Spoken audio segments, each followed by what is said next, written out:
ఏం చేసింది? కర్మాంతర నియుక్తాసు నిర్మమంత స్వయం నిధి.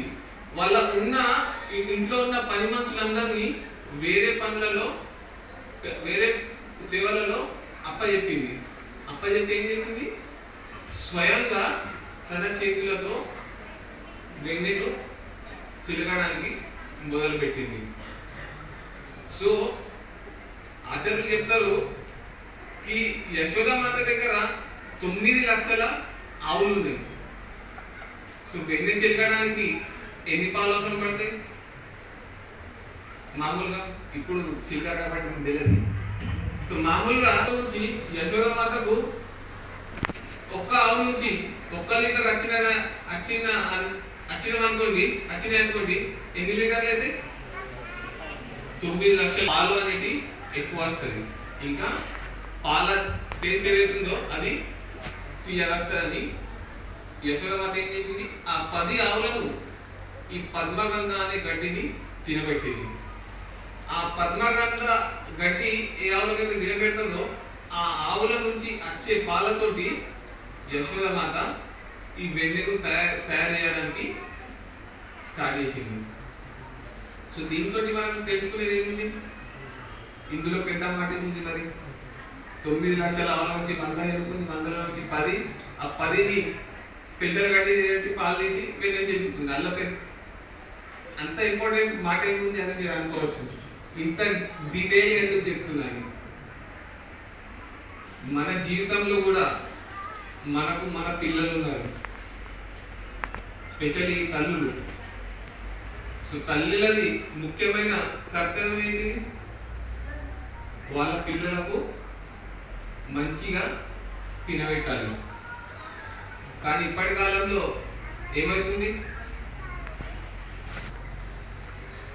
మన పిల్లలకు ఏమైనా కావాలంటే మనం ఏం చేస్తాము? పిల్లవాడు అంటాడు, అమ్మ నాకు మ్యాగీగా ఆకలి అవుతుంది, ఏమైనా ఆకలి అవుతుందంటే ఏం పెడతారు? 2 నిమిషాల్లో మ్యాగీ చేసి తినబెడతారు, స్పెషల్ అయితే. అవునా కదా? లేదంటే మ్యాగీ రాని వాళ్ళు ఏం చేస్తారు? కూర అన్నం చేసుకొని తినంటారు. కానీ ఇప్పటి కాలంలో పిల్లలు మోడర్న్ అయిపోయింది కొంచెం.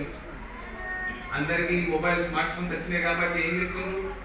మొబైల్లో చూసి అమ్మ నాకు పిజ్జా కావాలి, బర్గర్ కావాలి, నాకు ఈ కూర తినేది, నాకు ఆ కూర తినేది అని డిమాండ్ చేస్తున్నారు. సో అలాంటప్పుడు ఏం చేయాల్సింది? తల్లులు వాళ్ళు స్పెషల్గా వాళ్ళపై శ్రద్ధ తీసుకుని మనం సొంతంగా తయారు చేసి అంది పెట్టాలి. కానీ ఇప్పుడు ఏమైతుంది? హోటళ్ళల్లో ఉండే దొరుకుతుంది కాబట్టి హోటళ్ళకి ఆర్డర్ ఇస్తున్నారు. ఇక్కడ జొమాటో, స్విగ్గీ అవన్నీ లేవు. కానీ సిటీలలో ఏమైనా కావాలంటే ఏం చేస్తారు? మొబైల్లో ఆర్డర్ పెడతారు. ఆర్డర్ పెట్టగానే ఇంటికి వచ్చేస్తారు. సో బయట ఆర్డర్ చేసి ఇంట్లో వంట చేసి అవసరం లేదు. సో దాంతో ఏమవుతుంది? పిల్లలకు తల్లి పైన ప్రేమ అనేది తగ్గిపోతుంది. ఎలా తగ్గిపోతుంది? పిల్లలు ఏ వస్తువు అయితే తల్లి ఇస్తలేదో అది నాకు బయట హోటల్లో నుంచి దొరుకుతుంది. సో దాని గురించి నేను తల్లిపై ఆధారపడే అవసరం లేదు. సో ఆధారపడకుంటే పిల్లవానికి తల్లి పైన ప్రేమ అనేది ఉండదు. ఏమవుతుంది? మా అమ్మ ఏం చేసి పెడుతుంది? అన్ని హోటళ్ళగానే కొనిచ్చి పెడుతుందని పిల్లవానికి అలవాటు అయిపోతుంది. So next time